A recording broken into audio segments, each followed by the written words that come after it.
icy weather goes on much longer, this could be the coldest March for 50 years. John Andrew, BBC News.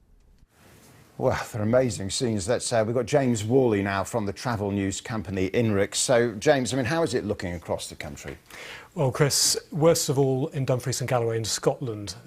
Dumfries and Galloway police are advising drivers only to set out if absolutely necessary. A number of roads have been closed since yesterday. A number of drivers have been stuck in their cars overnight. A number of the roads, including the A711 at Dalbeattie, is closed. The A714 at Girvan is closed off at the moment. And also in Argyll and Bute, we've told the A83 at Campbelltown, that's still shut.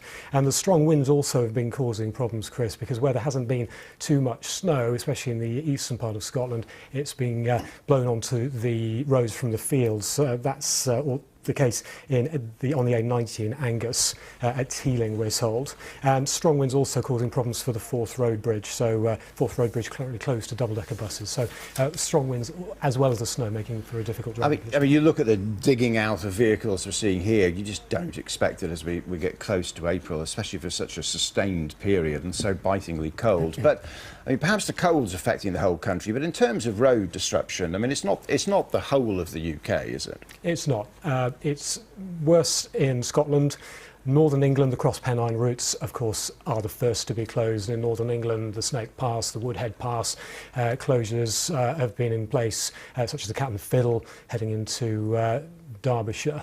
North Wales has also been affected, but all roads are open. I think there's one closure of the A5 in Gwynedd, but the A55 is open now. It was partially blocked off. East Lancashire has been badly affected. Some of the minor routes between Blackburn and Bolton, we've been told that on the A666, a couple of snowplows were stuck.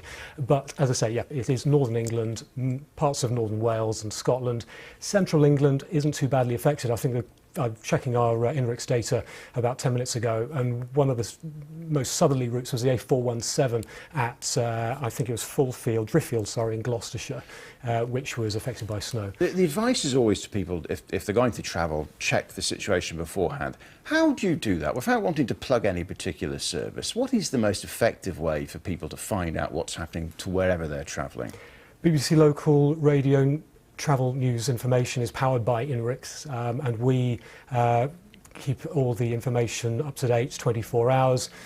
So BBC Local Radio Travel, as well as the BBC Where I Live websites as well. We have continued updates with Inrix travel information, and the best thing to do is check before you travel by going on the websites or, of course, listening to BBC Local Radio. OK, right. Well, James, thank you very much indeed for that. Thanks a lot. Thank you. Well, let's just run through a few of those ways that you can get information. I mean, our correspondents are out and about across the UK, of course, and BBC Local Radio has the latest on the conditions. That's of use, of course, in your specific area or somewhere where you're travelling through at the time. Do show us what the weather is like where you are. Text your pictures to 61124. Or you can email those to yourpics@bbc.co.uk. We'll have a look at some of them just before 4:30, in fact. And then, crucially, at 25 past and 5 to each hour, of course, we will get the latest on what is a moving weather situation from the BBC Weather Centre.